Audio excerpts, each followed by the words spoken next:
नमस्कार, जोहार रांची। आप सुन रहे हैं रेडियो खांची 90.4 FM, हम सब का रेडियो। और हम सब के रेडियो में आप सुन रहे हैं मुझे यानी आरजे रंजन को, और शो लेकर आ गया हूँ डॉक्टर साइम। डॉक्टर साइम में आज हमारे साथ जुड़े हैं शहर के जाने माने न्यूरोसर्जन डॉक्टर संजय कुमार, जो कि मेडिकल डायरेक्टर और वाइस चेयरमैन है पारस HEC सुपर स्पेशलिटी हॉस्पिटल के। बहुत बहुत स्वागत है आपका सर। नमस्कार और जोहार सर। सबसे पहले आप अपने डॉक्टर की जर्नी के बारे में बताएं।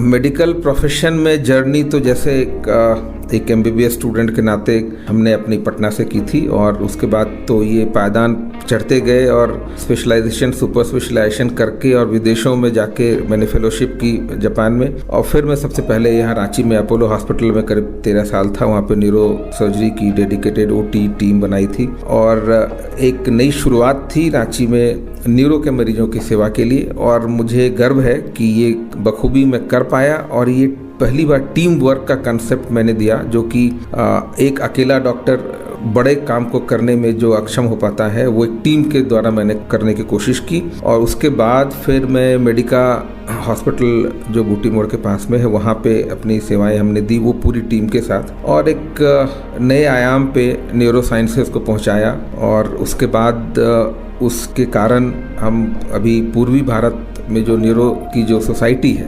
Association of neuro scientist of east India, any बोलते हैं, और मुझे हर्ष भी है और झारखंड का होने के नाते गर्व भी है कि मैं उसका सचिव हूँ। और उसके बाद हमने वहाँ से इस नए भूमिका में आपके सामने हूँ, पारस HEC सुपर स्पेशलिटी हॉस्पिटल, जो अभी GSC स्टेडियम के सामने है, प्रकृति की गोद में बसा हुआ एक फैला हुआ एक बहुत ही सुंदर अस्पताल।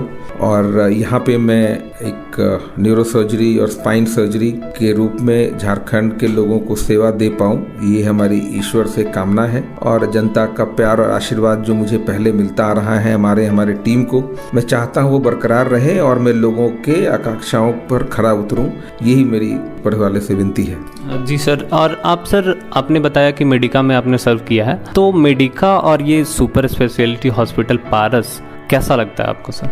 दोनों में क्या डिफरेंसेस देखने को मिलेगा मरीजों को? एक ऐसी सवाल आपने की है जो कि सबके मन में कौतूहल के रूप में उभर के आया है। और किसी एक अस्पताल में जुड़े होने के कारण आपकी एक जो भूमिका होती है, और अगर आप उस भूमिका के चरम सीमा पे पहुंच जाते हैं, वो हमने बखूबी निभाया मेडिका हॉस्पिटल में। और एक अच्छी अस्पताल के रूप में मेडिका अस्पताल ने सेवा दी इस शहर में, इस राज्य में। और उसके बाद एक कोई भी व्यक्ति के मन में एक बड़ा होराइजन, बड़ा प्लेटफॉर्म, एक बड़ा किरदार के रूप में, जब आपने कहा कि आपने जर्नी कैसे शुरू की, तो एक बड़ा किरदार और बड़ा प्लेटफॉर्म की चाहत ने मुझे पारस हॉस्पिटल में मेरी आज जो सेवाएं यहाँ हमने दी है, मैं चाहता हूँ कि एक ये ऐसा अस्पताल जो मुझे सामने दिख रहा है, प्रकृति के गोद में बसा हुआ, चारों तरफ पेड़ और इतना खुला वातावरण है यहाँ पे, लगभग 10 एकड़ के कैंपस और बगल में 15-20 एकड़ खुला है, कोई कंजेशन नहीं है।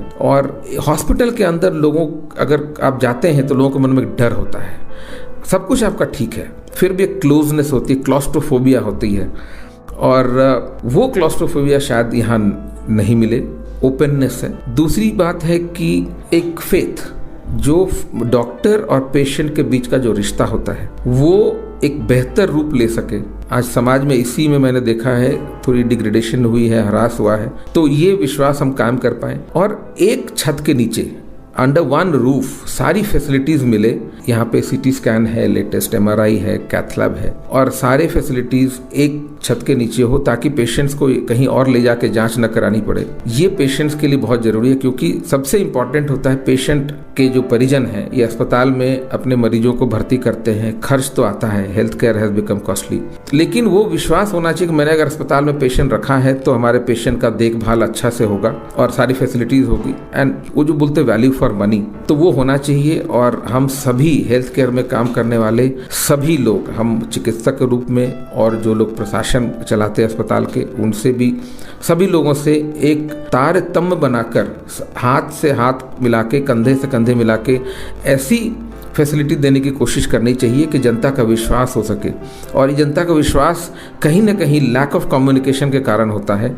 तो और उसके बाद आप देखते होंगे कभी कभी कुछ घटनाएं घट जाती हैं, तो वो चीज़ ना हो, और लेटेस्ट टेक्नोलॉजी है यहाँ पे, सारे सुपर स्पेशलिटी डिपार्टमेंट्स हैं यहाँ पे।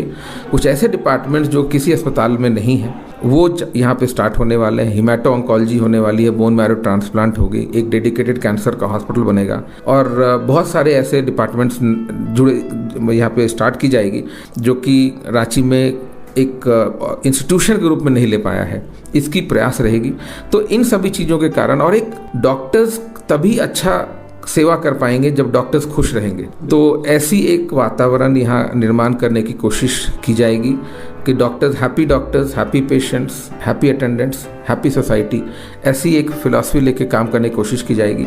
और मुझे उम्मीद है कि पारस हॉस्पिटल में मैं अपने चिकित्सक, जो मित्र चिकित्सक हैं और अस्पताल प्रशासन के जो लोग हैं, उनके साथ मिलके एक नई चीज़ देने की कोशिश करें और फ्रेश इज़ ऑलवेज गुड। बिल्कुल सर। और